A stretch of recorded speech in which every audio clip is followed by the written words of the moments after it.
Okay, everyone, I'm a little off kilter here, so let me see if I can turn this just a little bit. Okay, this is lesson 12, which is all about thoughts and intents.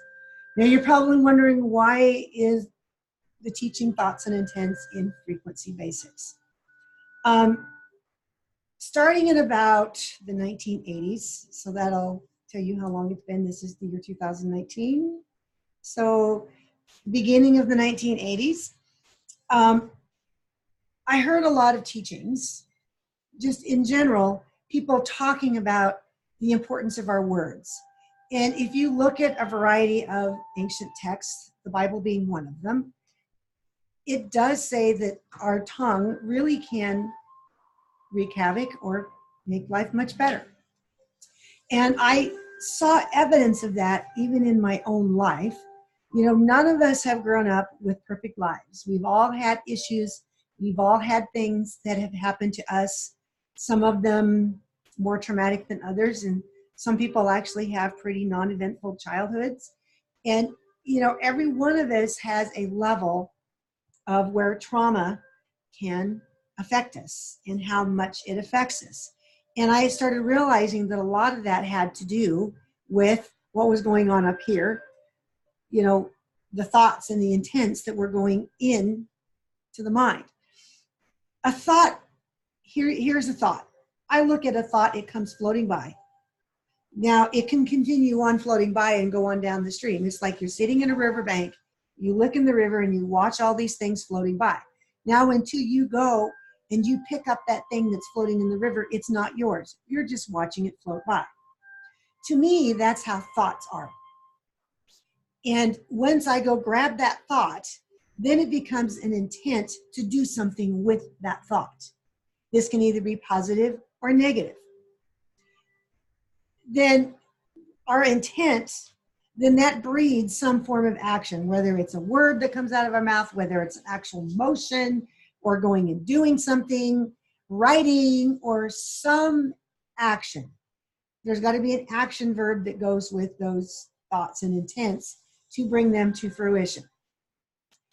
And I just started realizing that a lot of what I was grabbing and taking a hold of and doing something with, depending on where I was in my life, the more negative it was, the more negatively it affected me. I was stressed out more. Life just didn't seem like it was going as well. But then when I was taking that and focusing on, okay, this could have been worse, you know, not to say that you're trying to downplay a situation, but I think our society spends so much time focusing on the negative that we forget to look that even out of the negatives can come a positive if we choose to look at it that way. So to ask the question again, why would I be talking about thoughts and intents in frequencies? Well, they are finding that thoughts and intents do create a frequency. And you're going to see that in the water memory section, where Russian scientists actually took bottled water, they placed it in front of 100, I think they had 100 subjects, and they said, I want you to portray negative, angry kinds of thoughts into the water. Then they immediately took all 100 bottles of water, put them under microscopes and looked at them. Then they put another 100 bottles of water in front of them and said, okay, now we want you to portray love. Just think, ponder, just aim love at that bottle of water. And I don't remember how long it was, 10 minutes, something like that. Then they took the bottle of water away, put it under a microscope and looked at it again. And I don't remember the specifics, but I do believe I put a link to that study in the water memory section. Doctors are also finding out that a lot of the physical illnesses that we have are based on our emotional states. And myself and Seneca with Freedom Flowers and Alice Briggs of Emotional and Spiritual Healing have put together an emotional roots of physical symptoms. And every one of those physical symptoms has an emotional root. Emotional roots just don't get there without some form of thought and intent to put them in that place. And So it's time that we start looking at what comes out of here. That can be reframed. And I even talk about this in the reprogramming of your DNA section, which comes up later on. And I, give a link to some of those studies. I mean, there are so many studies that I could show that really indicate that there is something important to our thoughts and our intents and how that really does affect our physical body. In the late 1980s, I read a book called The Tongue, the Creative Force by a man named Charles Capps, and that's C-A-P-P-S. I do believe it's still out there, and he uses scripture to show how important the words are that come out of our mouth. So rather than saying, I'm so sick today, I started saying, wait a minute, there's a symptom on my body. Do I want that symptom? I mean, you actually have to break down the thoughts that come out. Do I want that symptom? No. Why do I want that symptom? Then you just start saying, excuse me, you don't have a place here in this. I'm sorry, you're not welcome. Kick it out. Now, that may sound really simple. I mean, and like too much to believe, but it's like anything else. It takes practice to be there. And it doesn't take overnight to change our mindset, to change how we think about things. I had to dwell on it, think about it, ponder on it, see myself not being sick, see myself walking in health, see myself whole, spirit, soul, and body. And again, many years down the road, it all leads to Healing Frequencies Music, the website, the music that I've actually created with that name of Healing Frequencies Music, to put out music that brings us into wholeness. And my thoughts and my intents while creating that music are that they be healing. So what we think, what our intents are, what our actions are, that all stems out of what we're allowing to take up our brains. Where is our focus? It took a very long time. I would say, 4 or 5 years maybe, from the time I started really watching what was coming out of here. Before I started, I wasn't getting sick as much. Things didn't happen.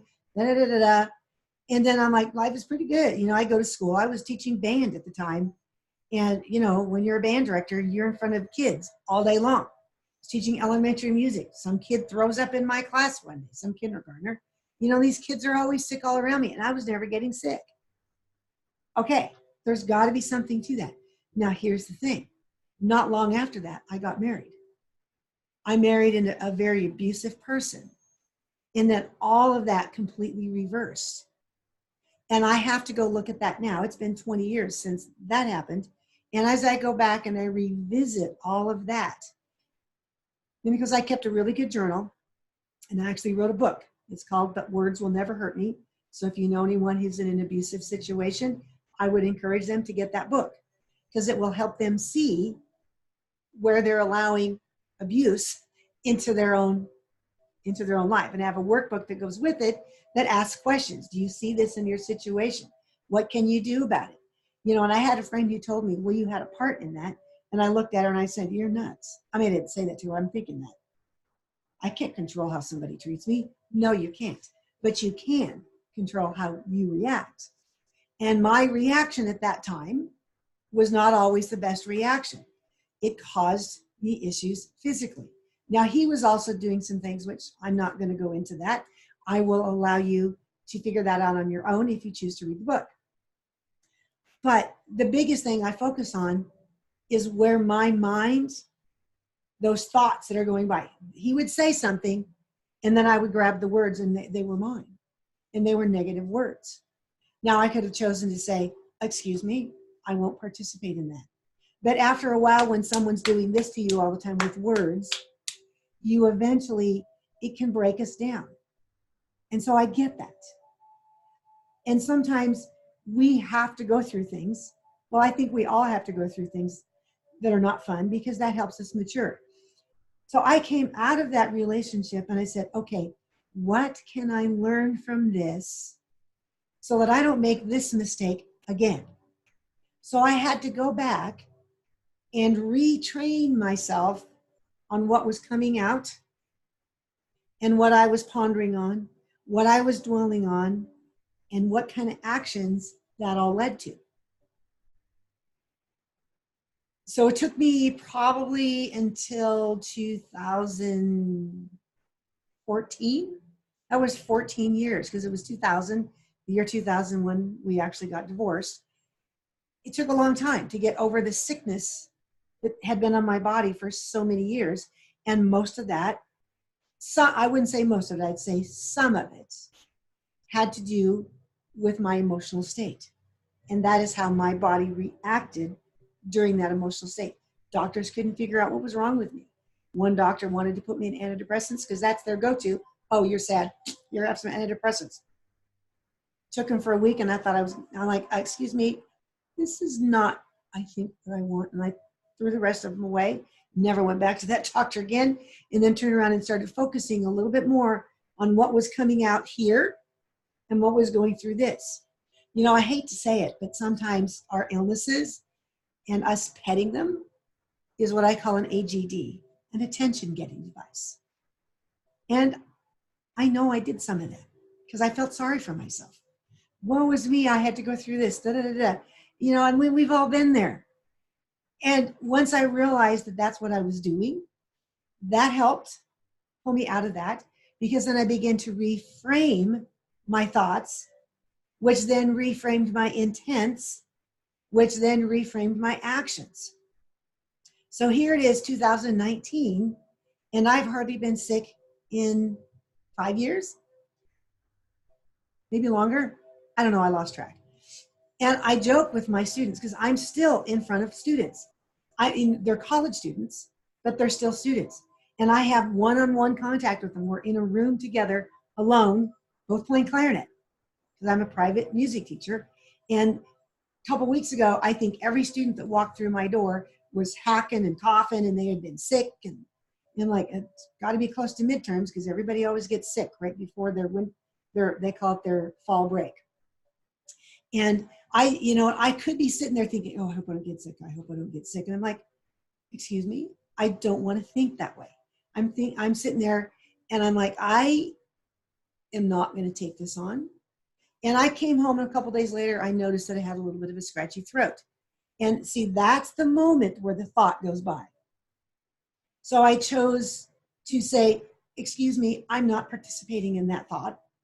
I am not going to take it as it runs down the river. It can just float on by and go somewhere else. And if someone is crazy enough to pick it up and take it, go for it.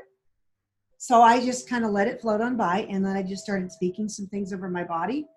And of course, I take flower essences to help in situations like that. I also have some music essences. I take the 713 and I take the 528. And if you want to read about what those do, go on to Healing Frequencies Music. You click on, actually the best place to find out what they do is you go to the samples page, scroll down, click on the album. It takes you to the album page, gives you all the information about that album. And then there's then there's essences that go with the 713 and the 528. So because when I created those essences, and I'll talk at more length about this in that section of the lesson, because I know from that Russian study and from the things that I've been reading out there that I can put my intent into my music, and I can put my intent into into the essences from the music. So in reality, I double whammy it. I got the music playing, and then as I'm making the essence, I put more intent of healing into those essences. And then I take them, and then I realize that there is healing properties to it. And I don't think it's just some fakey, what they call the placebo effect. Science is finally realizing how important our consciousness is and how important what comes out of our mouth, how important our words are. you know, if we start breeding up some pretty gross intent, then we're going to have some pretty gross actions that come out of us, out of that. You know, really, out of the abundance of what's in our heart, of what we're really thinking and what we're really pondering, that is what's going to come out. But that doesn't come out unless we've framed intents that have been thoughts that have floated by. So just imagine these thoughts that are going by us all the time. I think they say we have something like 30,000 thoughts a second or a minute. Maybe a second's too much, but there's a lot of thoughts that whiz by us. And most of them we're not even paying attention to. But if we pay attention to it, just see that thought flow down the river and say, I don't take it. I'm not going to take it. It's just going to float by. And then choose not to participate in it. And especially if it's a negative one. Now, if it's a really good thought, there's some thoughts that go by. I'm like, hey, I want some of that. And I take it. And I'm like, turn it into some intent. And then I'm like, frame it for the way that I want to see it. And then I see the evidence of that all around me. Some of it's physical stuff. Some of it's stuff around us or around me. And it does change things. I mean, I am obviously older now than I was 15 years ago. That's a given. But in some ways, I'm probably healthier now than I've been as long as I can remember. And that's not supposed to happen. A lot of that, I mean, according to our system, that's not supposed to happen because I think we've been trained to think that we're dying. You know, every time we turn around, oh, I'm getting older, I'm dying. I'm saying, you know, I'm going to be taking a dirt nap. I'm like, stay as healthy as we can for as long as we can, watching the thoughts and intents that are going through our mind so that we can focus on doing the things that we're supposed to be doing. Who wants to go through this life being sick?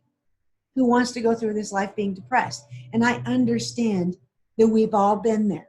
So please, as you're hearing this, if you were in that position, then find ways to turn that so that the more of the positive part comes out of it. They do say that higher frequencies tend to be things like love, and the better, more positive thoughts, and the lower frequencies tend to be the negative. I mean, the negative junk, and that stuff is what gets into us and causes disease. I mean, I've heard the word disease, but it's really dis-ease because we are not at ease in our body. And so we really can change what goes on inside our systems through our thoughts and intents. But the key is it will not happen overnight.